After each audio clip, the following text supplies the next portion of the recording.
The morning was damp and dank, like most of my days since Miriam had left. 77 is the age when every day begins with aches and pains in different parts of your body and ends with thoughts of those who no longer sit beside you at dinner. I, Obadiah Lamb, have gotten used to being alone in this house in Henlopen Acres that Miriam and I bought back in the 80s. It's big, two-story, overlooking the bay, and an area I'm still trying to maintain despite my arthritis. That morning I was making myself oatmeal for breakfast as usual.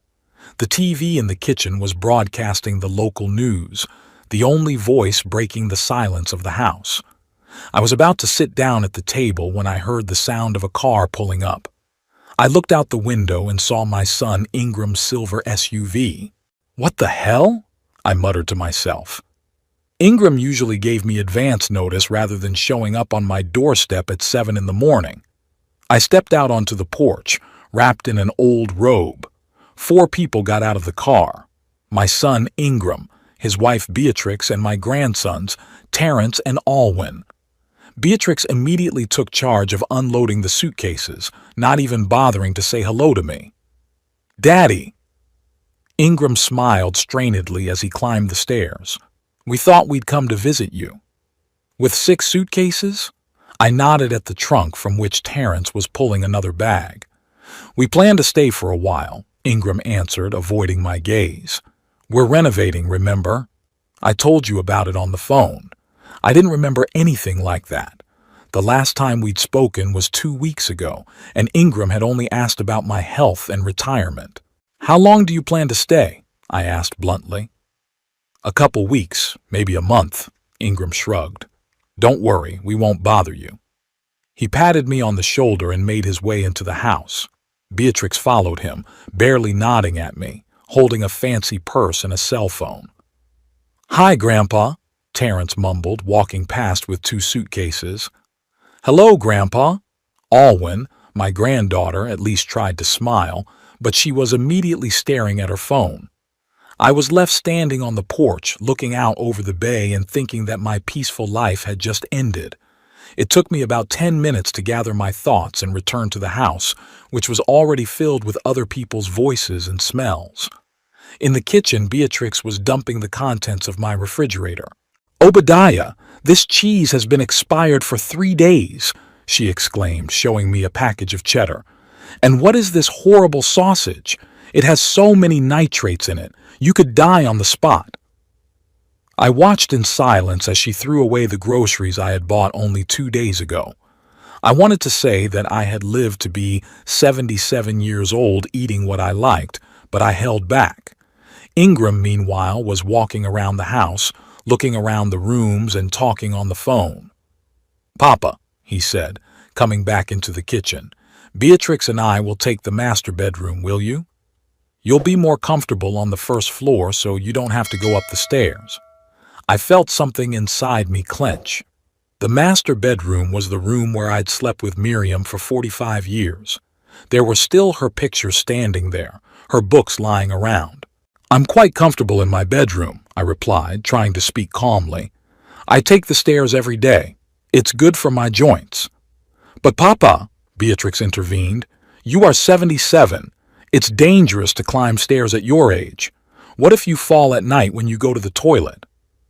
"I have an upstairs bathroom," I objected, "and I've never fallen down the stairs in my entire life."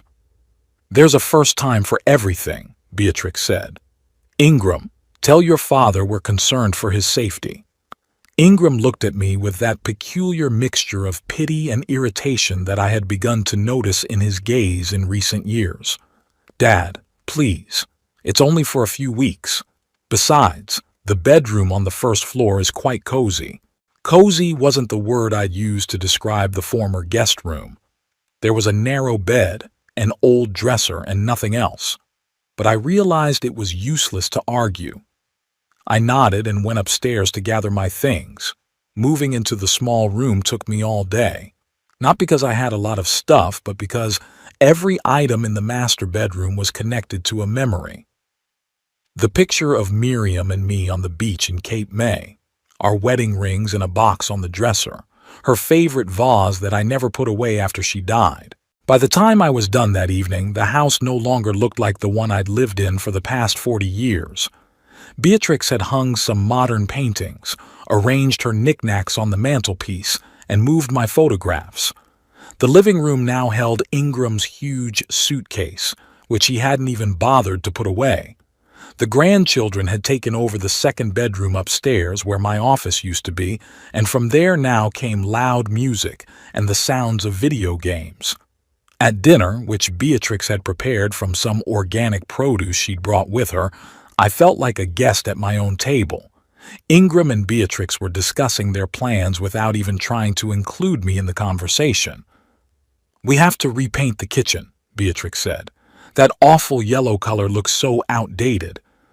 "But it's Miriam's favorite color," I objected. "She chose that paint herself." "Obadiah, that was 30 years ago." Beatrix rolled her eyes. "Nobody paints kitchens yellow now. I'm thinking light gray with accents of mint. This is my house," I reminded her, "and I don't plan on repainting it." "Dad," Ingram interjected, "we just want to freshen things up a little. It'll be good for the value of the house, too." "Are you planning to sell my house?" I felt anger rising inside. "Of course not," Ingram answered quickly, "but it's always wise to keep the property in good condition." I noticed the way he and Beatrix looked at each other. Something in that look made me feel uneasy. After dinner, the grandchildren quickly disappeared upstairs without even washing the dishes. I started to put the plates in the dishwasher, but Beatrix stopped me. "Obadiah, you're doing it wrong. The plates have to be rinsed first or the machine will get clogged." "I've been using this dishwasher for 15 years, I replied. "I know how it works." "Ingram," Beatrix turned to my son, who was sitting in the living room staring at his laptop. "Tell your father that he can ruin the machine." Ingram didn't even look up. "Dad, please do as Beatrix says. She's better at appliances." I walked silently out of the kitchen and into my new room. I sat on the edge of the bed, and for the first time all day I felt how tired I was. Not physically, emotionally. I pulled out of my pocket the picture of Miriam I always carried with me. "What would you do if you were me, darling?" I whispered, looking at her smiling face. The following days turned into a real ordeal. Beatrix established a new routine in the house without asking my opinion. Breakfast was now served at 8, not 7 as I was used to. My morning coffee was replaced by some herbal tea because caffeine is bad for your heart at your age, Obadiah. My favorite shows on TV were declared too loud and outdated. In their place, the living room now had endless reality shows that Beatrix watched or sports channels that Ingram switched to. One day I returned from a morning walk and found that my collection of old records, which I had collected all my life, had disappeared from the living room. "Where are my records?" I asked Beatrix, who was arranging some decorative candles on the shelf where my record player used to stand. "Oh, that old junk?" She didn't even turn to me. "I put it away in the garage. They were collecting so much dust and Alwyn's allergic." "It's not junk," I said indignantly. "Some of these records are rare editions. They're worth money." "Obadiah, nobody listens to records these days." She finally looked at me with that condescending smile I hated so much. "If you want music, Terrence can show you how to use Spotify." I left the house and headed for the garage. My records were piled in an old cardboard box, some of the envelopes crumpled. I carefully pulled them out, checking for damage. The first edition of Miles Davis's Kind of Blue that I'd bought back in the 60s, the Ella Fitzgerald albums that Miriam had loved so much, they were all piled carelessly like junk. I took the box to my room and hid it under my bed. At least there Beatrix wouldn't get to them. The grandchildren barely spoke to me. Terrence was constantly busy doing his own thing, either going to job interviews or going out with friends. Alwyn spent most of her time in her room, occasionally coming down to get something from the refrigerator. When I tried to talk to her about college or her plans, she would answer in one-word answers and quickly find an excuse to leave. One day I offered my help when she was working on some project for school. "I can help you with your research," I said. After all, I worked as a postal inspector for 40 years and know a thing or two about organizing information. Alwyn looked at me with that peculiar expression that young people have when they think an old man is hopelessly out of date. "Thanks, Grandpa, but I'll Google it," she replied, and went back to her laptop. A week after they arrived, I discovered that Beatrix had thrown out my old photo albums that I kept in the hall closet. "Why would you do that?" I couldn't believe my eyes when I saw the albums in the trash can in the backyard. "Obadiah, they were taking up too much space and we needed somewhere to store our stuff," she replied, without even apologizing. "Besides, all those old photos can be scanned and stored digitally. It's much more convenient that way." "These albums are my life," I said, pulling them out of the trash. "These are pictures of my parents, of my youth, of Ingram's early years." "Dad," Ingram intervened, who, as usual, showed up when the conflict had already started. "We're just trying to clean up. There's too much things." "Stuff?" I looked at him. "This is my house, and these things are my life. I didn't ask you to clean it up." "But you live alone," Ingram said with the same tone he'd used to talk to me when I was old. "It's hard for you to manage a house this big. We're just helping out." I took the albums to my room and added them to the growing collection of things I had to rescue from Beatrix. My little room was slowly becoming a repository for my life, which was being methodically purged from the rest of the house. That night, sitting on my narrow bed and flipping through the salvaged albums, I thought seriously about my future for the first time. It was obvious that Ingram and Beatrix weren't planning to leave in a couple weeks as they claimed. They were settling in, changing the house to suit themselves, gradually displacing me and my belongings. I felt like a ghost in my own home, whose footprints were being methodically erased. I looked at the picture of Miriam and I standing in front of this house the day we bought it. We were so happy then, full of plans and hopes. We imagined growing old here, sitting on the porch and watching the sunset over the bay. Miriam didn't live to see it. Cancer took her 5 years ago, and now I was in danger of losing the house we loved so much too. I couldn't let that happen. I had to find a way to maintain control of my life before it was too late.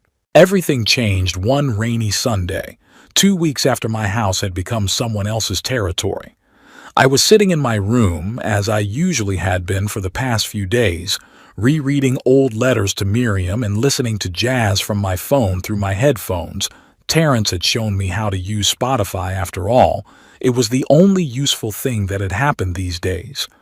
It was drizzling outside the window, drops dripping down the glass, and I remembered all those rainy days we'd spent with Miriam by the fireplace, talking about books we'd read and plans for the future. A quiet knock on the door brought me out of my reverie.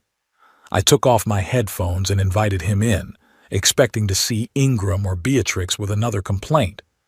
But Alwyn's head appeared in the doorway. "Grandfather, may I come in?" she asked tentatively. "Of course, come in." I was surprised and pleased. My granddaughter had rarely sought my company since they'd arrived. Alwyn entered and stopped awkwardly in the middle of the room, looking around. I noticed that it was the first time she'd seen what my home had become, a warehouse of salvaged items, memories, and things Beatrix had deemed outdated and unnecessary. "Wow," she said, looking at the stacks of books, albums, and record boxes. "I can see where all the stuff in the living room went." "Not all of it," I answered. "A lot of it your mother just threw away." Alwyn grimaced and sat on the edge of the bed. "Grandfather, I came to warn you." Something in her voice made me wary. "About what?" "I overheard my parents talking." She lowered her eyes. "Mom's decided her parents are moving here. Grandma Prudence and Grandpa Garth. They're selling their house in Rehoboth Beach." I felt a chill go through me. Even if the house had been twice as big, there wouldn't have been room for this crowd. But it wasn't just about space. Where do they plan to put them? I asked, though I already knew the answer. That's why I came. Alwyn fidgeted with the edge of her t-shirt. Mom and Dad think you'd be better off. Somewhere else. What other place? My voice shook, though I tried to stay calm. A home for the elderly, Alwyn squeezed out. They've already found some place in Lewis and put down a deposit. They say you'll be taken care of by professionals, and you won't have to worry about cooking and cleaning and all that. I felt the anger rising in me in a wave. Ingram and Beatrix were planning to evict me from my own home to make room for her parents. When are they going to tell me about this? I asked, trying to keep my voice steady. Tonight, Alwyn answered. They're waiting for Terrence to come back from his interview. They want the whole family together. Except for me, I suppose. I grinned bitterly. I'm not part of the family anymore, am I? Grandfather, don't say that, Alwyn objected. It's just, they think it's best for everyone. Mom says you can't live alone anymore and they're too busy to take care of you. Look after me. I rose from my chair, feeling a surge of energy from indignation. I've been taking care of myself for 77 years. I worked as a postal inspector for 40 years, raised your father, built this house with your grandmother Miriam. And now they think I'm an incompetent old man who should be put in a nursing home? Alwyn looked startled by my outburst. She'd never seen me in anger before. I took a deep breath, trying to calm myself down. I'm sorry, Alwyn, I said more quietly. I'm grateful you warned me. At least I'll have time to prepare. What are you going to do? She asked anxiously. I don't know yet, I answered honestly. But I'm not going to give up without a fight. In the evening, just as Alwyn had predicted, Ingram called a family council in the living room. I sat in my old chair, the only thing in the room Beatrix couldn't throw away because I refused to get up out of it when she tried to clean it, and watched the faces of my relatives. Ingram looked tense. Beatrix was tapping her foot impatiently on the floor. Terrence was staring at his phone, pretending he wasn't here, and Alwyn was avoiding looking me in the eye. Dad, Ingram began after a long pause, we want to talk to you about the future.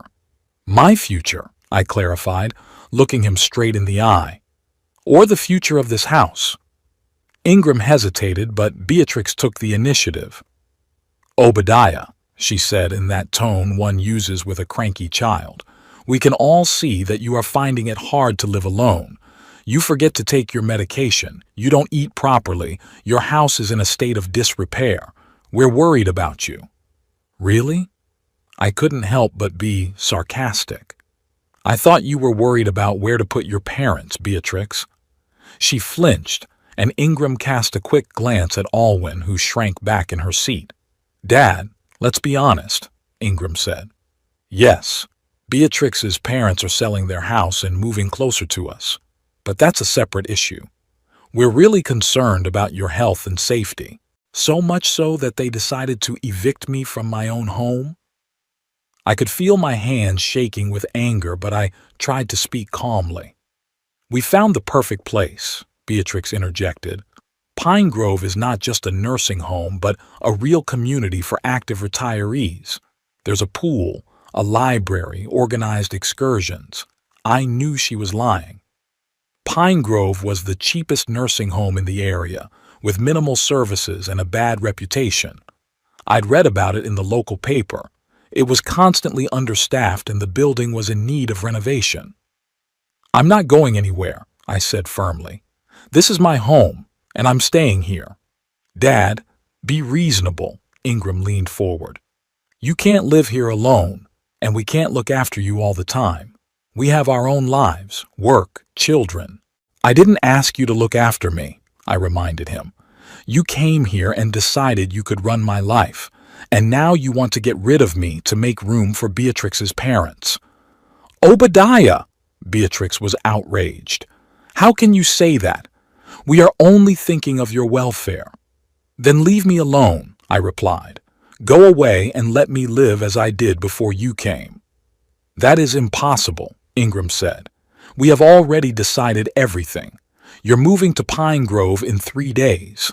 And if I refuse? I straightened in my chair, feeling my heart pounding in my chest. Dad, don't make this harder than it has to be, Ingram sighed. You realize it's inevitable. At your age, sooner or later everyone has to move into a nursing home. It's better to do it now while you're still active enough to get used to the new place. I looked at my son and didn't recognize him. When did he become such a cold, calculating man? Where is the boy I taught to ride his bike, the boy I read books to before bed, the boy I comforted after his first heartbreak? This is my home, I repeated. I'm not going anywhere. If you don't go voluntarily, Beatrix said with ill-concealed irritation, we'll have to get a guardianship. Ingram has already consulted a lawyer. At your age, the testimony of a couple of doctors would be enough to declare you in need of guardianship. I felt a chill go down my spine. They threatened to take away not only my home, but my right to control my own life. Would you do that to your father? I asked Ingram, not believing my ears. He looked away. Dad, don't bring it up. Just agree to move in and everything will be fine. I realized I had lost this fight. They were willing to do anything to evict me, and they had the advantage: youth, legal knowledge, resources. I had nothing but my stubbornness and sense of injustice. Okay, I finally said. I'll go to that nursing home of yours, but don't think I'll ever forgive you for that. The next 3 days passed like a blur. I watched Beatrix and Ingram pack my things, deciding for me what I would need in the nursing home and what was unnecessary. Most of my books, my stamp collection that I had collected all my life, many of my photographs, were all declared unnecessary and sent to the garage for storage. I could only take my clothes, a few personal items and photos with me. The rooms at Pine Grove were small and a lot of stuff wouldn't fit in there. Alwyn tried to help me by sneaking things into my suitcase that Beatrix had put aside. She was the only one who seemed genuinely upset about what was happening. Grandpa, I'm so sorry, she whispered as she helped me pack the photo album. I've tried to talk to Mom and Dad, but they won't listen. Don't blame yourself, baby, I replied, stroking her head. You couldn't change anything. The day of the move, I woke up early and walked out to the backyard. The fog had not yet cleared over the bay, and the water seemed silvery in the morning light. I stood there for a long time, soaking up the view that had been a part of my life for so many years. Miriam and I loved to sit on the veranda on summer evenings, watching the sun set over the bay, coloring the sky and water in shades of pink and gold. Now, I didn't know if I would ever see that view again. Ingram found me there an hour later. Dad, it's time to go, he said, trying to sound cheerful. The car is already loaded. I nodded and took one last look at the bay before turning and walking toward the house. Ingram's SUV was parked by the porch, 2 suitcases and a box loaded in the trunk, all that was left of my life. Beatrix was fussing around, checking to see if everything was locked, if we'd forgotten anything. She looked almost happy, as if getting rid of me was a great relief. Obadiah, she said as I approached the car, don't forget your pills. I put them in the side pocket of my suitcase and made an appointment schedule. You'll give it to the nurse when we get there. I didn't answer, just sat in the back seat next to Alwyn. Terrence had stayed home. He had some important appointment, he explained. I was even glad he hadn't gone. At least there would be one less witness to my humiliation. The drive to Pine Grove took about 30 minutes.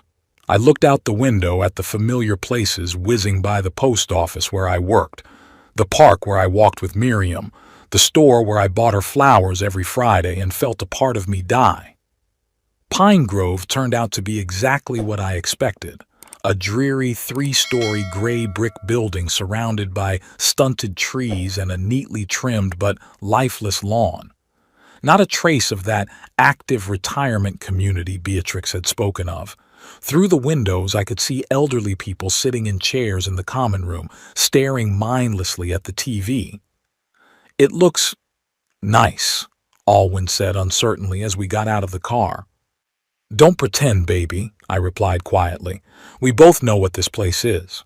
We were greeted by the receptionist, a full middle-aged woman with a strained smile and tired eyes. She walked us through the check-in process, showed us to my room, a small space with a narrow bed, nightstand, and closet, and handed us a schedule of meals and medications. Dinner is at 17:30, she said, looking into her papers, not at me. Don't be late or you'll have to wait until breakfast. Ingram and Beatrix helped me put my things away, which took only a few minutes, so few were there. Then came the moment of farewell. Papa, Ingram looked awkward. We'll be visiting you. Maybe not right away. We need to help Beatrix's parents with the move, but we'll definitely come soon. I didn't answer. What could I say? That I didn't want to see them. That betrayal was unforgivable. That they had ruined my life for their own convenience. Alwyn hugged me tightly, and I felt her tears wet my shirt. I'll come visit you, grandfather, she whispered. I promise. I know, baby, I replied, stroking her back. Take care of yourself. When they left, I sat on the edge of the bed, and for the first time in a while, I let myself cry. Tears streamed down my cheeks as I stared at the bare walls of the strange room that was now my home. The first week at Pine Grove was the worst week of my life. The food was bland, the regimen was oppressive, and the community was depressing. Most of the residents were significantly older than me or had serious health problems. Some suffered from dementia and didn't even recognize their own children who came to visit them. I spent most of my time in my room, reading the few books I managed to take with me or looking at photographs. Sometimes I would go out to the common room and look out the window at the parking lot, hoping to see Alwyn's car, but it never arrived. On the 10th day of my stay at Pine Grove, something happened that changed everything. I was sitting in the dining hall trying to swallow something called chicken stew, but more like glue, when I heard a familiar voice. Obadiah? Obadiah Lamb? It couldn't be. I looked up and saw a tall, skinny man with a gray beard looking at me with genuine surprise. Ferris? I couldn't believe my eyes. Ferris Dunham? Ferris had been a co-worker of mine at the Postal Service and then moved on to work at the bank. We'd been friends for years, but lost touch after his wife died when he moved in with his daughter in Baltimore. What the hell are you doing in that almshouse? He asked, taking a seat across from me.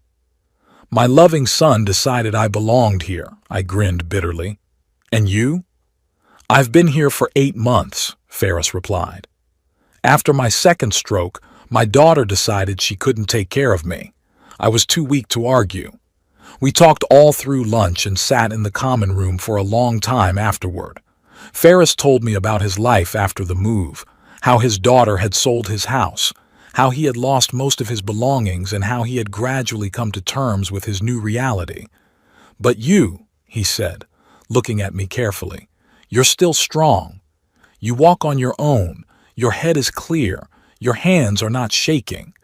What about your house? I told him the whole story, how Ingram and Beatrix had invaded my life, how they had gradually forced me out of my own house, how they had finally evicted me to make room for Beatrix's parents. And the house belongs to them now? Ferris asked when I had finished.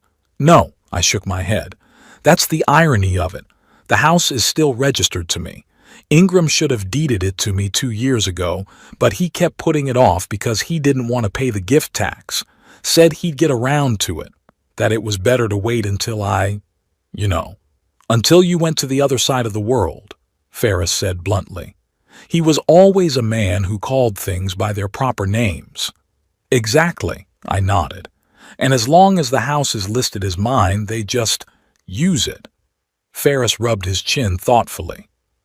You know, Obadiah, he said after a pause, if the house is legally yours, you can do whatever you want with it, like sell it. Sell it? I'd never thought of that. The house was a part of me, the place where I spent most of my life, where my memories were kept. Think about it, Ferris leaned closer.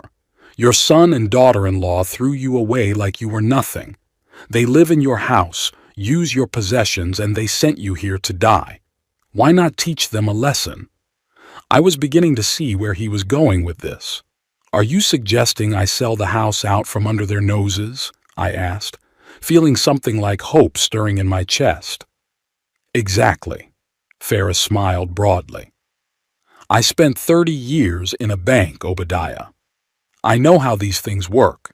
If the house is in your name, you have every right to sell it. They don't even have to know about it until the deal is finalized. I pictured Ingram and Beatrix's faces when they found out they could no longer live in my house. It would be the perfect revenge. But where would I go? I asked.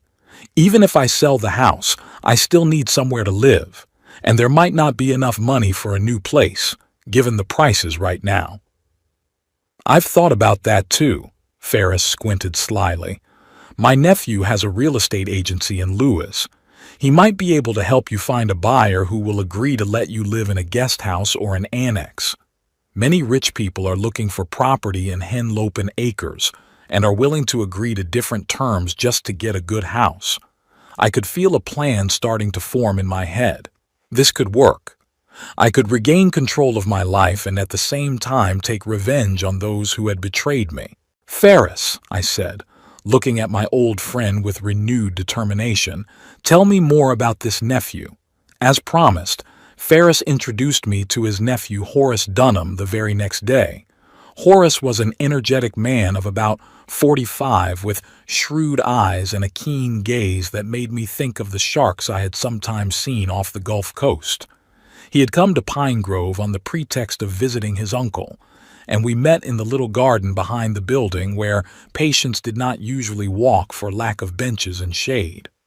Uncle Ferris has told me your situation, Mr. Lamb, said Horace, after we had exchanged greetings, and I think I can help you. Do you really think anyone would be willing to buy a house with such a encumbrance as I am? I asked bluntly.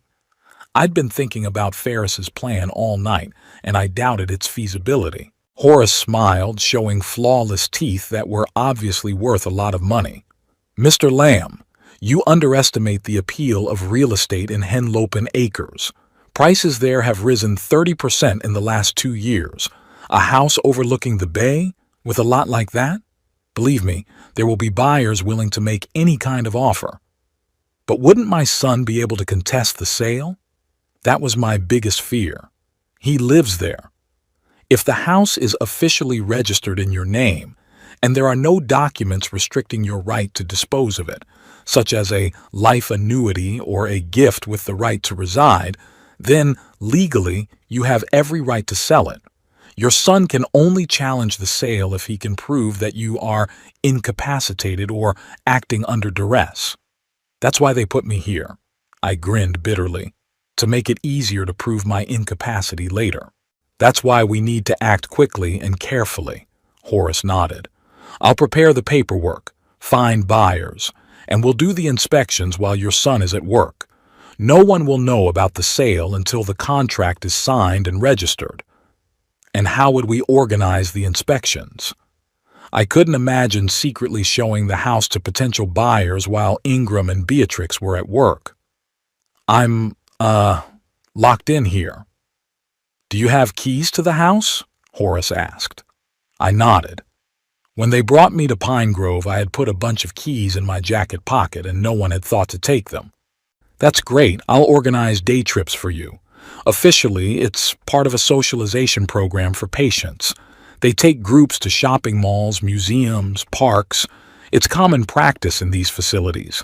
I'll make arrangements with the administration to include you in these trips, and I'll be waiting outside in my car.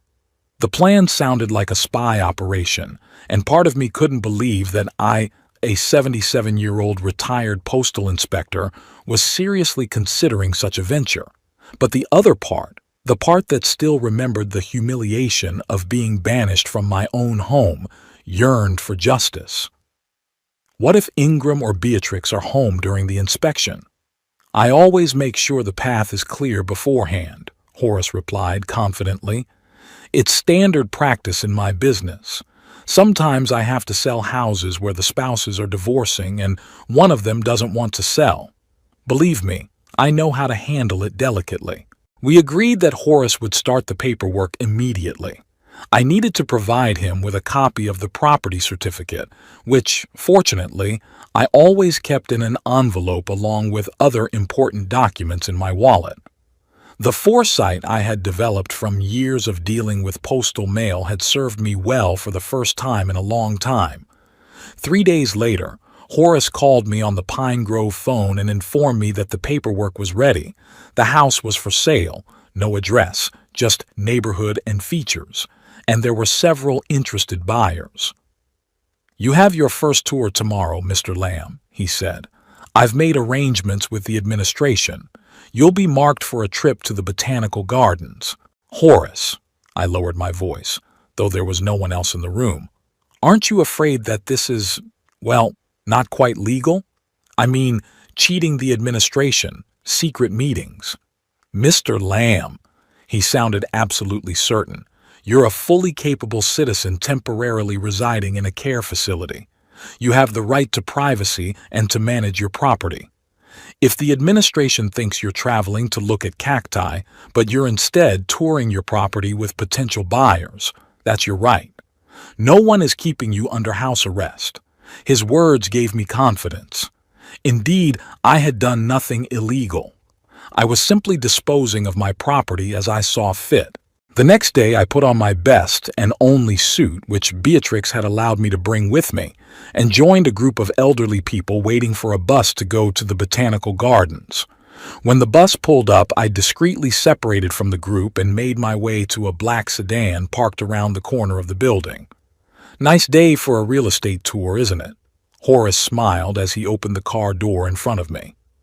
On the way to my house, Horace told me about the first potential buyer, a middle-aged couple from New York looking for a vacation home. "They're willing to pay a good price, but they want to completely remodel the interior.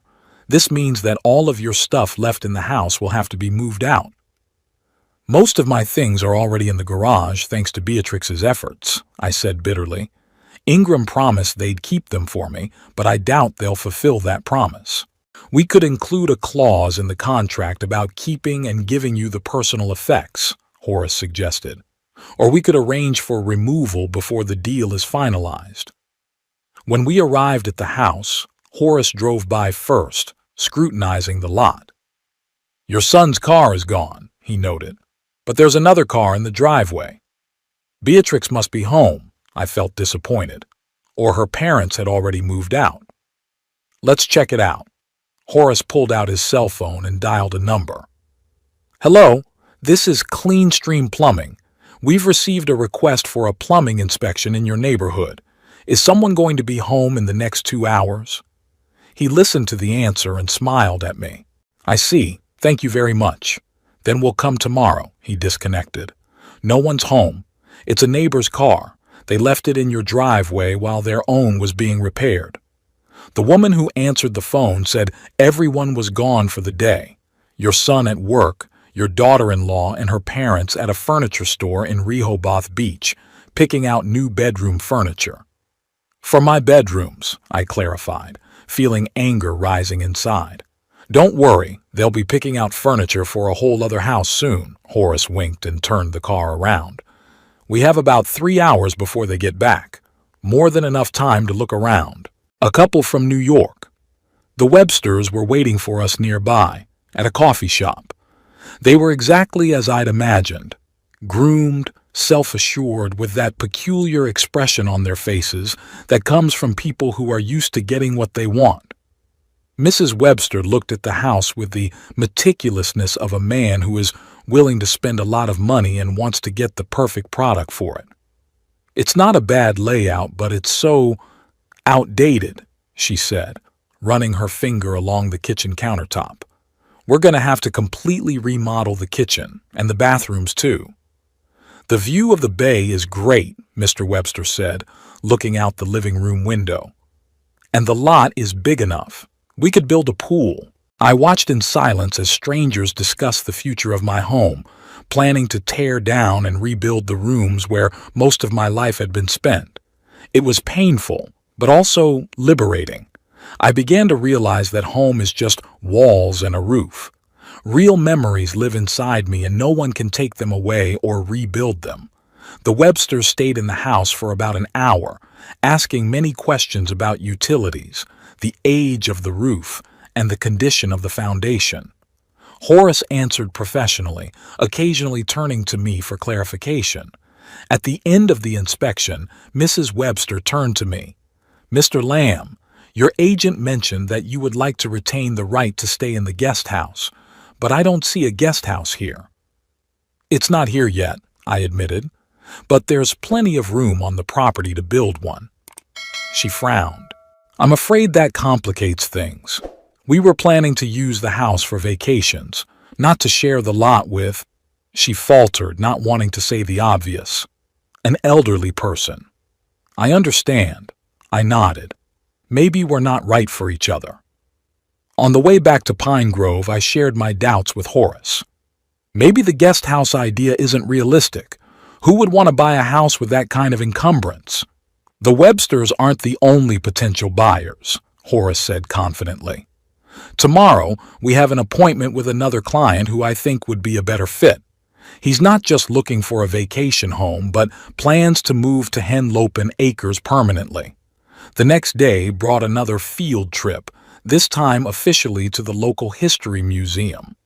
Horace was again waiting for me around the corner, and we drove to the house, making sure no one was there beforehand.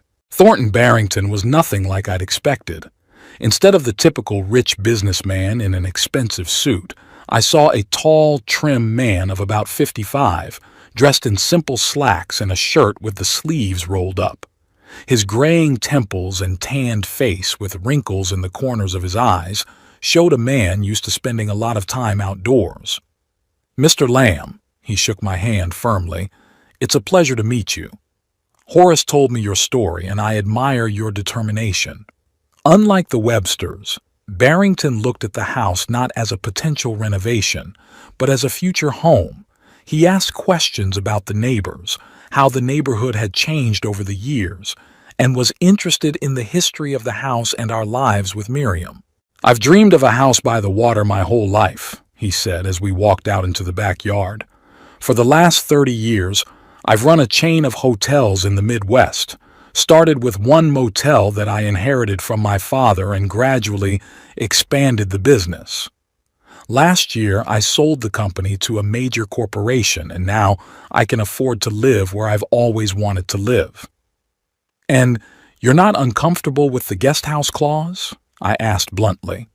"Not at all," Barrington smiled. "You know, Mr. Lamb, when I was a boy, my grandfather lived with us. He had a small annex to the house, just one room with a bathroom and a tiny kitchen. But the place was magical to me. My grandfather told me stories about the war, taught me how to fish, showed me how to fix different things. When he was gone, I missed him and those times very much." He looked around the lot, calculating something in his mind. "Here, in the far corner, you could build a nice guest house, with a separate entrance but close to the main house. 2 bedrooms, living room, kitchen, maybe even a small terrace overlooking the bay. What do you think?" "It sounds almost perfect," I admitted, trying not to show how touched I was by his words. "I'm not suggesting you be my grandfather," Barrington laughed, noticing my embarrassment. "But I do appreciate life experiences and stories. And I also like the idea of having someone in the house who knows its history, who has cared for it for years. It gives a place soul, you know?" I did. And for the first time since Ingram and Beatrix showed up on my doorstep with suitcases, I felt hopeful. After the inspection, Barrington made an offer that exceeded the market value of the house by 15%, on the condition that he would build me a guest house to my specifications, and I would have the right to live there for life. In addition, he insisted on including a clause in the contract to ensure that I have access to all my personal belongings stored in the house and garage until the deal is finalized. "I want it to be fair," he said. "Your son and daughter-in-law have done you an injustice, but I don't want our deal to be marred by any legal disputes in the future."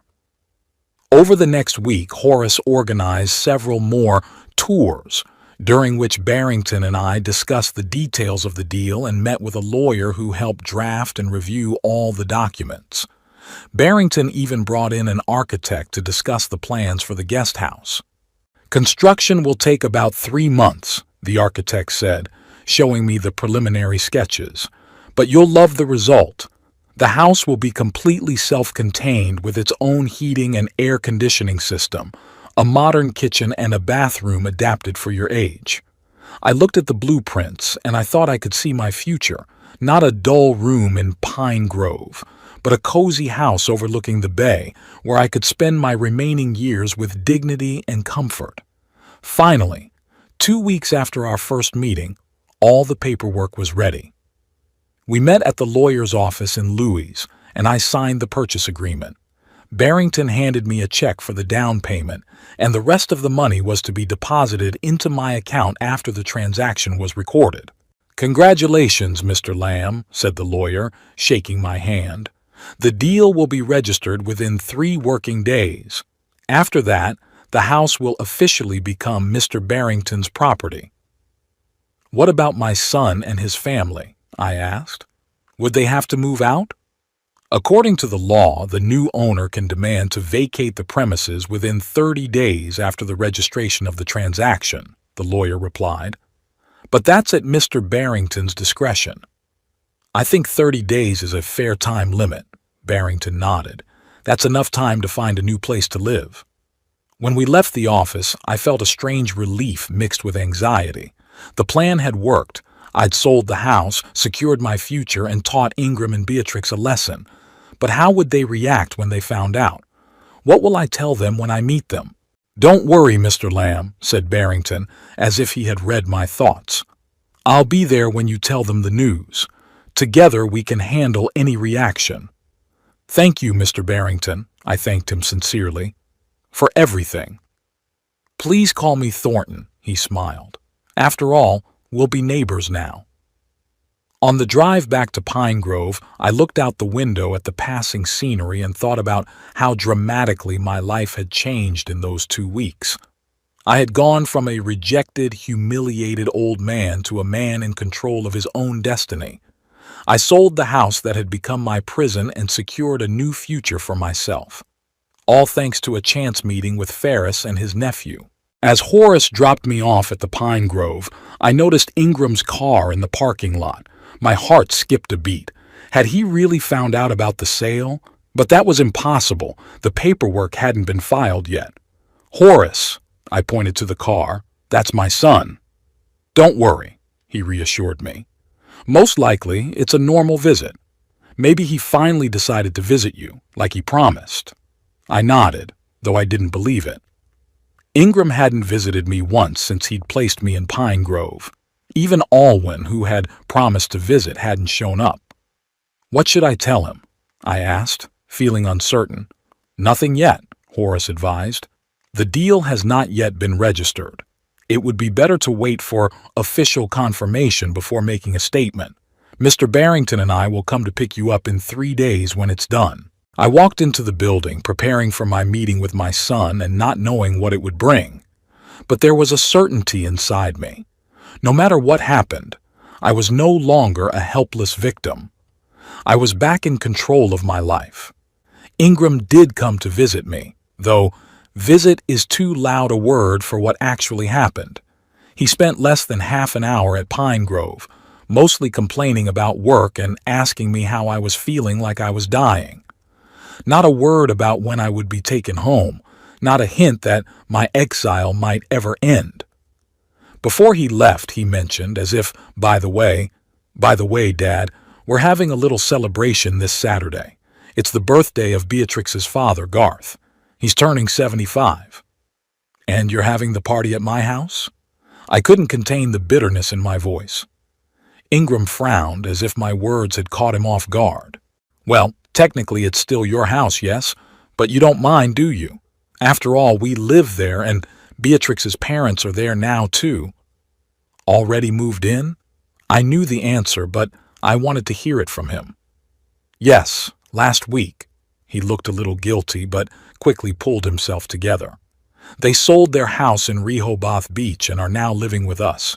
We remodeled the rooms upstairs a bit. I hope you don't mind.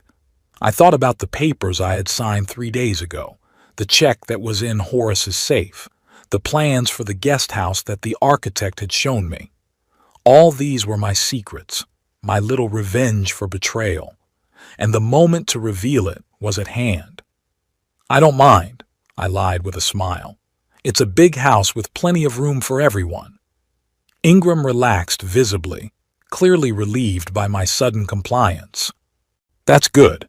I knew you'd understand. It's only temporary until he stammered, not wanting to be finalized. He stammered, not wanting to finish the sentence. Until you can find me a better place than Pine Grove, I suggested, keeping my tone friendly. Exactly, he nodded, not recognizing the irony. Beatrix and I are looking at better options. Pine Grove is certainly not the place where you should be spending your... He paused again. The rest of my days? I prompted. I meant to say the near future. Ingram smiled awkwardly. When he left, I sat at the window for a long time looking out at the parking lot and thinking about the upcoming Saturday. Horace had promised that the paperwork would be filed by Friday, and Thornton and I had planned a visit on Saturday morning. But now that I'd heard about the party, I thought it might be even better to announce the news in front of all the guests. Let Ingram and Beatrix experience the same public humiliation I had experienced when I was evicted from my own home. I called Horace from Ferris's phone and told him about the conversation with my son. It could be good for us, Horace agreed after a moment's thought. If all the guests are already in the house, it will be harder for Ingram and Beatrix to make a scandal. They'll want to save face. How do we explain my appearance? I asked. They didn't invite me to the party. Mr. Barrington can call ahead and say he wants to see the house as a potential buyer. They don't know it's already sold. Let's say it's urgent, that he flew in from out of town and can only make time on Saturday. It was a risky plan, but I liked it. For the first time in a long time, I felt a rush of adrenaline and excitement, feelings that I thought had forever left me as I got older. Friday came and went, and with it the last formalities of the paperwork. Horace called me that evening and confirmed that the deal was officially registered. The house was no longer mine. It belonged to Thornton Barrington. I called your son, Horace said. I introduced myself as Mr. Barrington's agent and said that my client was very interested in buying their house and would like to see it tomorrow around 2 o'clock in the afternoon. And what did Ingram say? I nervously imagined the conversation. At first he was very surprised and said the house was not for sale. I apologized for the misunderstanding and explained that there must have been an error in our agency's database. But then I added that Mr. Barrington was willing to offer a sum well above the market value, and your son was interested. You bet, I grinned. Ingram never missed an opportunity to make money. He said they were having a family reunion tomorrow, but they could spare half an hour before the event. I confirmed the appointment for 14:00. Mr. Barrington and I will pick you up from the Pine Grove at 13:30. I barely slept that night, replaying the scene in my head. How would Ingram react when he found out the house was sold? What would Beatrix say? And her parents? I was both scared and happy at the same time. In the morning, I shaved thoroughly, put on my only suit, and shined my old shoes. I wanted to look dignified at the moment of my triumph.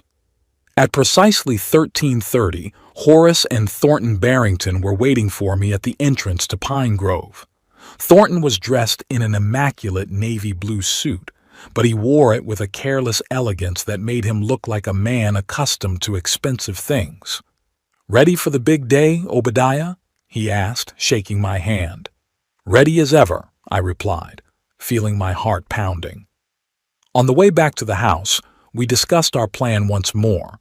Thornton would play the role of interested buyer until we were inside the house. Then I would announce the truth.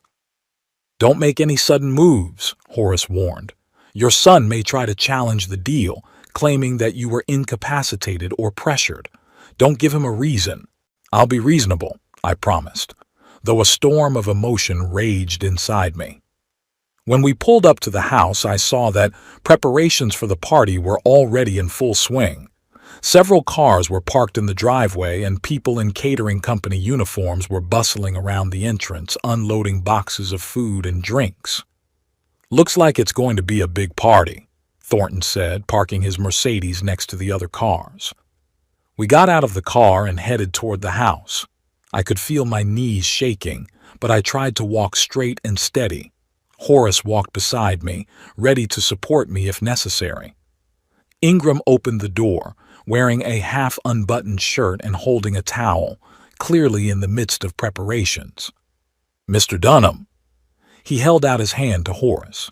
"Thank you for telling me you were coming. We're having a celebration tonight, so there's not much time." He paused, noticing me standing just behind Horace and Thornton. His eyes widened, and the hand he held out for a handshake froze in midair. "Papa?" He looked as if he'd seen a ghost. "What are you doing here?" "Hello, Ingram." I tried to make my voice sound calm and confident. "I've come to visit my home, or rather, my former home." "What are you talking about?" Ingram looked from me to Horace and Thornton, clearly trying to figure out what was going on. "Allow me to introduce myself." Thornton stepped in, extending his hand. "Thornton Barrington, the new owner of this house." "The new... what?" Ingram shook the outstretched hand, but his face was full of bewilderment. "Ingram, who is it?" Beatrix appeared from the back of the house, dressed in an elegant dress with her hair and makeup done. She froze when she saw me. "Obadiah." "What's going on?" "Why don't we go inside and discuss it?" Horace suggested. "I'm sure neither of us wants to attract unnecessary attention." Ingram stepped back silently, letting us into the house. Inside, everything was ready for the party. A long table in the living room, covered with a white tablecloth and filled with plates and glasses, flowers and candles everywhere, and classical music playing softly from the speakers. "Explain what's going on," Ingram demanded when we were all in the living room. "It's very simple," I answered. "I sold the house to Mr. Barrington. The deed was registered yesterday. You must vacate the premises within 30 days. There was a deafening silence. Beatrix looked at me as if I had just announced that I had come from Mars. Ingram slowly turned pale, and then his face began to blush. "Is this some kind of joke?" His voice shook with restrained anger. "You couldn't sell the house. You're in a nursing home. A fully capable citizen with the right to dispose of his property," Horace finished for him. "The house was in Obadiah Lamb's name, and there were no legal restrictions on its sale." "That's impossible," Beatrix shook her head. We live here. My parents sold their house to move here. What's going on here?" An elderly couple, obviously Garth and Prudence Pollock, entered the living room. Garth was a tall, gaunt man with a military bearing, and Prudence was a small but bossy-looking woman with carefully styled gray hair. "Who are these people?" "Mom, Dad." Beatrix turned to them, her voice trailing off. "This is Obadiah, Ingram's father. He says he sold the house." "Sold it?" Prudence looked at me in disbelief. "How could he sell the house while he was in a nursing home?" "Through a realtor, like they usually sell houses," I replied, not holding back on the sarcasm. "Look," Ingram tried to pull himself together. "There must have been a misunderstanding. My father, he doesn't quite know what he's doing. He's old. He has moments of confusion. Moments of confusion." "Stop it, Ingram." My voice was firmer than I expected. "You know perfectly well that I am of sound mind. You and Beatrix evicted me from my home to put her parents here. You sent me to Pine Grove, a place that looks more like a warehouse for unwanted old people than a decent place to live. You didn't even visit me except once when you needed to report on a party, which I wasn't invited to, by the way." "We were going to get you out of there," Ingram objected. "I just needed some time to get settled to help Beatrix's parents." "Don't lie to me," I shook my head. You never planned to take me away. I became an inconvenience and you got rid of me. That's outrageous, Prudence intervened. Ingram, you said your father agreed to move into a nursing home because he needed care. He agreed. Ingram glared at me angrily. And now he's getting revenge. I'm not taking revenge, I countered. I just regained control of my life. Mr. Barrington offered me a good price for the house and agreed to build me a guest house on the property where I could live. I'll no longer rot in Pine Grove, and I'll no longer be at your mercy. A guest house? Beatrix interjected, then turned to Thornton. Are you seriously going to build a cabin for him and let him live on your property? Absolutely, Thornton nodded. That was one of the terms of the deal, and I fully support it. Obadiah deserves a decent life in a place he loves. This is insane, Ingram shook his head. The deal cannot be legal. My father was in a care facility. He could not make such decisions on his own. Here's a copy of the purchase agreement. Horace pulled a folder of documents out of his briefcase. And here's an extract from the registry, confirming the registration of the transaction. It's all perfectly legal. Obadiah was declared fully capable by an independent doctor before signing the papers. Ingram grabbed the papers and began frantically going through them as if he hoped to find some mistake or loophole. It's impossible, he mumbled. How could you? At that moment, the doorbell rang. Beatrix shuddered and looked at her watch. My God, it's the guests. They are beginning to arrive, and we have here this. Maybe we should cancel the party, suggested Garth, who had been silent until now, watching the drama unfold. Cancel it. Prudence looked as if he had suggested something obscene. Impossible. Everyone is on their way. The food is ordered. The musicians are paid for. Then you'll have to host and pretend everything's all right, I said. Mr. Barrington and I won't spoil your party. We just wanted to tell you the news in person and discuss the timeline for vacating the house. Vacating the house? Beatrix raised her voice. You want to evict us? Your son, your grandchildren? Where would we go? The same place you sent me, I answered calmly. You'll find a place to live that suits your abilities. You have 30 days, much more time than you gave me to pack. The doorbell rang again, more insistently. Beatrix gave me a searing look and went to open the door. We're going to contest this deal, Ingram hissed when she came out. You couldn't have made those decisions on your own. You were placed in a care facility because of your condition. What condition, Ingram? I looked him straight in the eye. You know yourself that I was perfectly healthy when you sent me to Pine Grove. My only condition is that I was a hindrance to your plans. The first guests entered the living room, an elderly couple I didn't know. They stopped in the doorway, clearly sensing the tension in the room. Is this a bad time? The man asked uncertainly. No, come in. Beatrix returned to the living room with a strained smile. We were just discussing family matters. Meet Ingram's father, Obadiah, and his friends. Business associates, Thornton corrected, nodding politely. The next half hour passed in a strange, tense atmosphere. The guests kept arriving.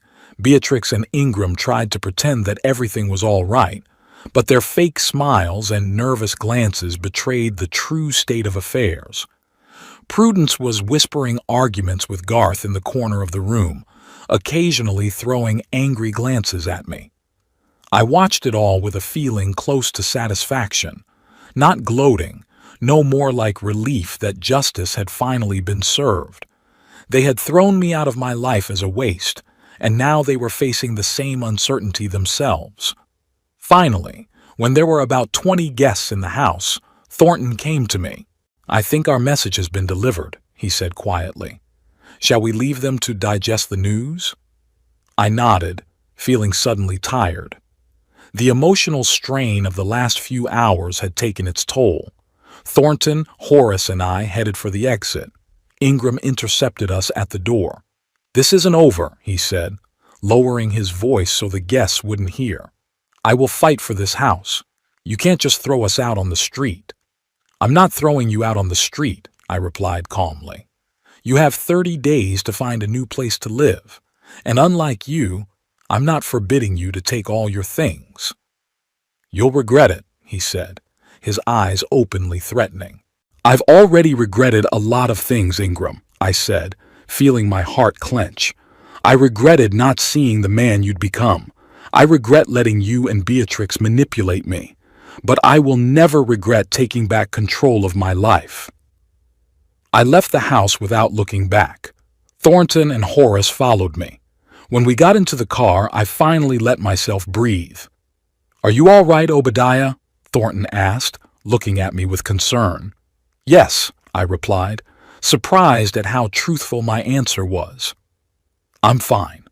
For the first time in a long time, I was really okay." As we drove away from the house, I saw Ingram standing on the porch in the rearview mirror, staring after us. His face was contorted with anger, but behind that anger I could see fear, the fear of a man who had suddenly lost control of the situation and didn't know what to do next. It was exactly the feeling I had experienced when they had taken me to Pine Grove. And while I didn't consider myself a vengeful person, I couldn't help but recognize that in that moment the circle had closed. "Where to now?" Horace asked, pulling out onto the main road. "To Pine Grove," I replied. "I have to pack. And then I'll be waiting for my new house to be ready." "Don't worry about the timing," Thornton said. "I've already contacted the contractors. We'll start building the guest house next week. In the meantime, you can move into the hotel at my expense, of course." "Thank you," I looked at him gratefully, "for everything." As we drove back to Pine Grove, I thought about the look on Ingram and Beatrix's face when they found out the house had been sold, about the panic in Prudence's eyes when she realized they would have to move again, about the ruined holiday they had planned in my, now former, home. I didn't feel schadenfreude, no. But I felt satisfaction that I had done them justice. They wanted to get rid of me, write me off, forget me. But I had shown them that I was still a force to be reckoned with. A new chapter of my life was ahead, in a small but private house, overlooking the bay I loved so much. No neglect, no humiliation, no having to obey other people's rules. I smiled at my thoughts. Perhaps 77 years isn't so long when there is so much to live for ahead. The days following our visit to the party turned into a real war.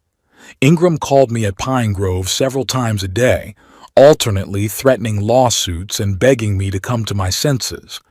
He hired a lawyer to try to find loopholes in the purchase agreement, but Horace was too experienced to make mistakes in the deal. "Dad, you don't realize what you're doing," Ingram said during one of the calls. "You've left us homeless. Where are we going to go now? We have children. We have Beatrix's parents." "You have good salaries," I answered calmly. "You can rent an apartment or a house like millions of other people do." "But the house was practically ours," he sounded indignant. "You promised to leave it to us as an inheritance." That phrase opened my eyes to the real reason for his anger. It wasn't that they had no place to live, Ingram and Beatrix could afford to rent or even buy a house. It was that they already thought of the house as theirs, already planned what they would do with it after I died, and I ruined their plans. "I never promised to leave the house to you," I reminded them. "I said I would make sure my estate was divided fairly between you and your sister." Abby, my daughter, lived in Oregon and visited me infrequently, but she always called at the holidays and sent pictures of her grandchildren. She had no claim on the house and never tried to interfere in my life. I decided long ago that she would get an equal share of my inheritance, although Ingram always felt he should get more since he took care of me. "Abby doesn't even visit you," Ingram exclaimed. "She lives on the other side of the country and comes once every 5 years. "At least she didn't send me to a nursing home to make room for her family," I countered. After that conversation, Ingram changed tactics. 2 days later, Beatrix and her grandchildren arrived at Pine Grove. Terence looked annoyed and showed he'd been forced to come, but Alwyn seemed genuinely happy to see me. "Grandpa," she hugged me when we met in the common room, "I missed you so much." "I missed you too, baby," I replied, touched by her warmth. "How are you doing in college?" "I'm good," she smiled. "I got an excellent grade on my economics project. You know I'm studying finance, right? I didn't know that. In all the time I lived with them, no one had ever mentioned that Alwyn was studying finance." Beatrix sat next to me, smiling strainedly and occasionally intervening with awkward compliments. "Obadiah, you look beautiful. This nursing home is clearly doing you good. It has such a cozy atmosphere." She looked around the dreary common room of the Pine Grove as if she were in a five-star resort. "Don't pretend, Beatrix," I said bluntly. "We both know this place is awful. That's why I'm so glad I'm moving out of here soon." "About that," she lowered her voice and leaned closer, "Ingram and I have been thinking. Maybe you should renegotiate with this Mr. Barrington. We could buy the house back as soon as we find the funds. In the meantime, you could come home and live with us like you used to." I could hardly contain my laughter. Like before. That meant in a small room on the first floor with no say in the matter, with constant humiliation and complaints. "Thank you, but I prefer my new plan," I replied. "They've already started building the guest house. It will be ready in 2.5 months." 2.5 months? Beatrix sounded disbelieving. "And where will you live in the meantime?" "Thornton rented me an apartment in Louis." I couldn't help but smile at the shocked look on her face. "Overlooking the ocean. I'm moving in tomorrow." "But, that's crazy," she exclaimed. "Living alone at that age. What if you get sick? What if you fall? Who will take care of you?" "I've hired a nurse who will come twice a week," I answered. "And the rest of the time I am quite capable of taking care of myself. I am not an invalid, Beatrix, despite your attempts to convince everyone otherwise." Beatrix pressed her lips together but said nothing. Alwyn watched us with interest, clearly trying to understand the dynamics of the relationship. "Grandfather," she said after a pause, "can I visit you in your new apartment? I could come up on the weekends, help you get settled in." "Sure, baby." I was touched by her offer. "You're always welcome." Beatrix gave her daughter a disapproving look, but she kept silent.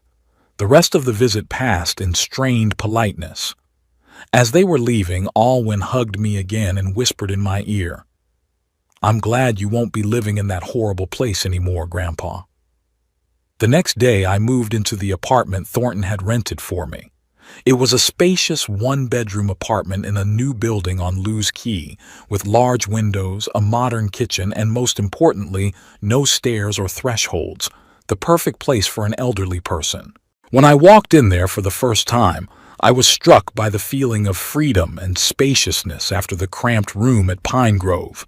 I could cook what I wanted, watch TV when I wanted, shower without waiting in line, and sleep without having to listen to my neighbors snoring behind a thin wall.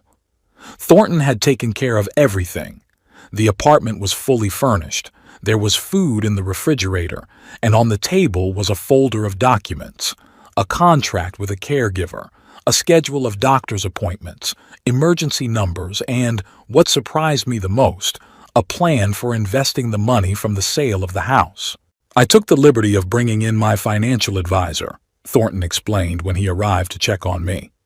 "He put together several investment portfolio options based on your needs and wants. Nothing risky, mostly safe bonds and dividend stocks, but the income would be steady, more than enough to live comfortably." I was struck by his concern. Thornton didn't treat me as a burden or a second-class person because of my age, but as an equal whose opinions and desires mattered. A week after I moved in, I met with a financial advisor, a young woman named Laurel, who patiently explained various investment strategies to me without using the patronizing tone often used with older people.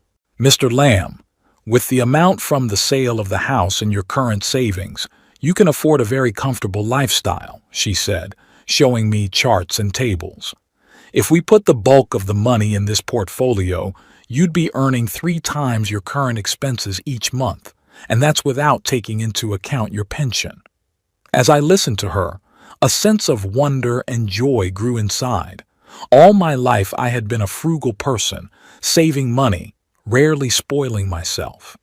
Now, at the age of 77, I'm suddenly rich? What am I supposed to do with this money? I asked, looking at the impressive numbers. Laurel smiled.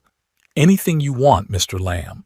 Travel, pursue hobbies, help your grandchildren with their studies, buy things you've always wanted but thought were too expensive. Live life to the fullest. Living life to the fullest, the phrase stuck in my head. Wasn't that what I'd been deprived of all these years since Miriam's death? Hadn't I become a shadow of myself, existing day after day without real purpose or joy? That same evening, I sat down and made a list of things I had always wanted to do, but had put off for lack of money, time, or courage. A trip to Europe, where Miriam and I had always dreamed of visiting, a cruise in the Caribbean, photography courses. I've always loved photography, but never learned it professionally. A new closet. My suits went out of style a long time ago. A visit to a good restaurant at least once a week. Miriam always said that life is too short not to spoil yourself with a good meal.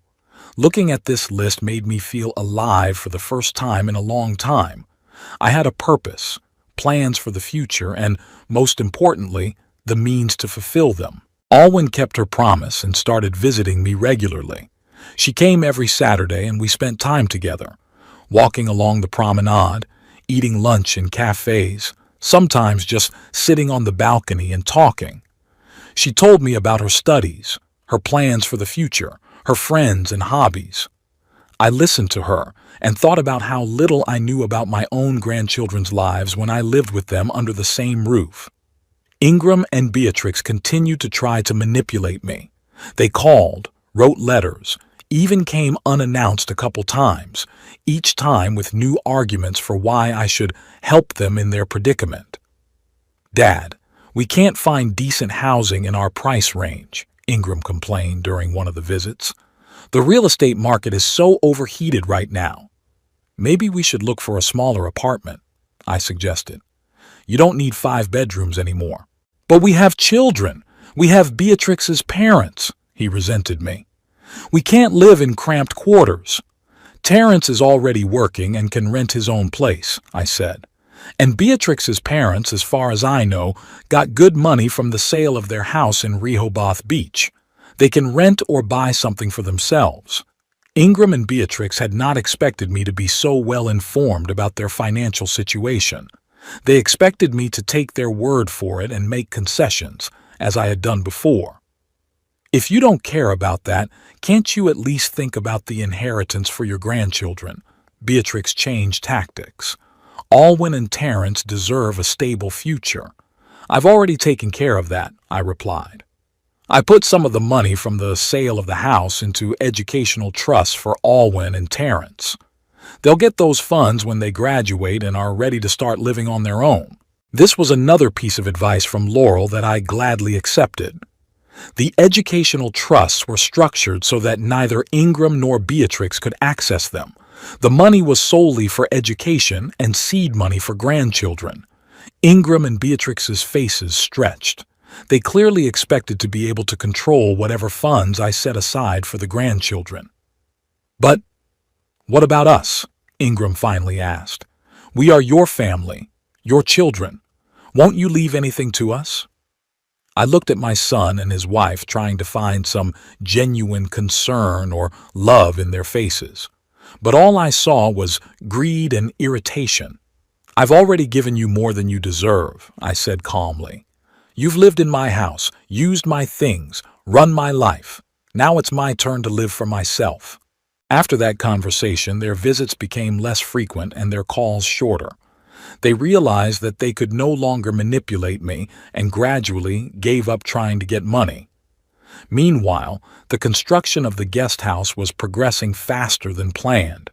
Thornton regularly sent me photos and videos of the site, consulted me on the interior design, color scheme, and furniture arrangement. He was as enthusiastic about the project as if he was building a house for himself. "I've always dreamed of having a big family," he confided one day when we were touring the construction site together. "But my wife died young, and we had no children. All my life I devoted to business, and only now, on the slope of years, I realized that I missed the most important thing."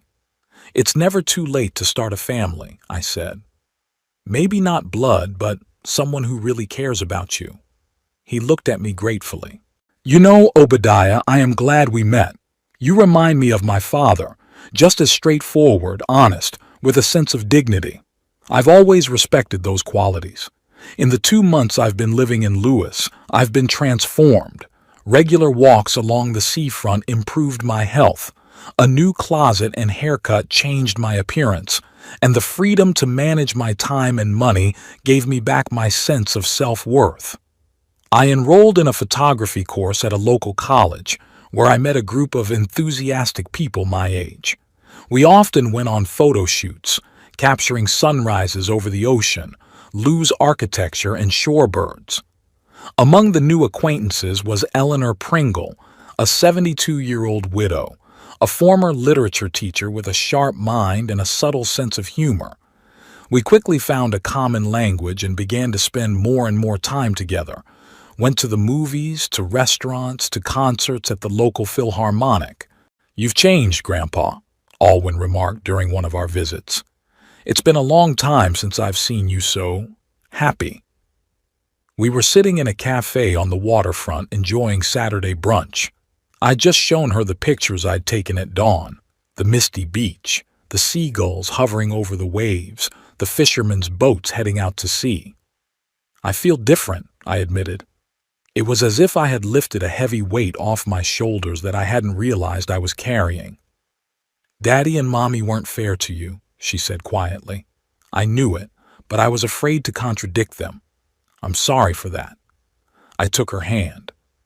"You have nothing to apologize for, baby. You were a child dependent on your parents. No one expected you to stand up for me. But I could have at least visited you at Pine Grove."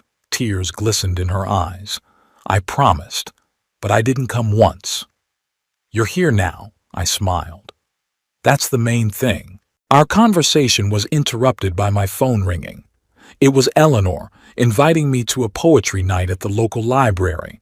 I accepted, and when I finished talking, I noticed that Alwyn was looking at me curiously. "Who is it?" she asked with a slight smile. "A friend," I answered, feeling myself blush like a teenager. "Eleanor Pringle. We met on a photography course. Just a friend." Alwyn raised an eyebrow. "Or a special friend?" I didn't know what to say. Eleanor and I had never discussed our relationship, but lately I'd often found myself looking forward to our meetings, noticing how she dressed, how she styled her hair, what perfume she used. "I don't know," I admitted honestly, "but I like spending time with her." Alwyn smiled broadly and openly. "I'm so happy for you, grandfather. You deserve to be happy." In early June, almost 3 months after selling the house, the guest house was ready. It exceeded my expectations. Spacious, bright, with large windows and a view of the bay, with comfortable furnishings and all the necessary adaptations for someone my age. Handrails in the bathroom, no thresholds, wide doorways for the possible use of a walker or wheelchair in the future. Thornton threw a small housewarming party to which he invited Ferris and his nephew, Alwyn, my nurse Martha, Eleanor, and some new friends from photography courses. Ingram and Beatrix were not invited, though I knew they still lived in Henlopen Acres, having rented a house nearby. Standing on the terrace of my new home, with a glass of champagne in my hand, surrounded by people who were genuinely happy for me, I felt an extraordinary peace. The bay stretched out before me, just as it had 40 years ago when Miriam and I had first seen the view. The sun was setting, coloring the sky in water shades of pink and gold, like the sunsets we'd enjoyed together. "To new life," Thornton said, raising his glass. "To a new life," echoed everyone in the room. Eleanor stood beside me, her hand lightly touching mine. Alwyn was talking to Ferris, laughing at his jokes. Martha was arranging the appetizers on the table, glancing at me every now and then with an approving smile. I raised my glass and added, "And here's to lessons it's never too late to learn. Here's to the courage to start over, even when it feels like time is running out.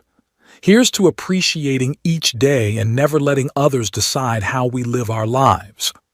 Everyone drank to my toast and the conversation flowed on, but I stood for a while longer, looking out over the bay and thinking about the path that had brought me here, of betrayal and pain, of loss and gain, of closed and open doors. I felt no bitterness toward Ingram and Beatrix, though I did not forgive them completely. They had made their choices. I had made mine. Perhaps someday we would find common ground again, perhaps not. But that wasn't so important now. What was important was that, at 77, I had finally learned to put myself first, learned to say no to those who tried to manipulate me, and yes, to new opportunities and joys. I learned to live in the present moment, not in the past or the misty future. Eleanor touched my arm quietly. "What are you thinking about, Obadiah?" I looked at her. A beautiful woman with intelligent eyes and gray hair arranged in an elegant style, and thought that life is indeed full of surprises. "About how it's never too late to start a new chapter," I replied, squeezing her hand. "And how grateful I am to fate for everything, even the hard times. They've brought me here, to this moment, and you know what? I wouldn't trade it for anything else." We stood side by side watching the sunset over the bay, and I felt like I'd finally found what I'd been looking for all my life. Not just a home, but a sense of belonging. Not just comfort, but true freedom. Freedom to be myself, freedom to choose my path, freedom to savor every moment that life has to offer. And in this freedom, in this sense of peace and tranquility, I finally found my happiness. Not in great achievements or material values, but in simple joys. In the laughter of friends, in the touch of a hand, in the rays of sunset over the water, in the knowledge that tomorrow will be a new day full of opportunities. And this day will belong only to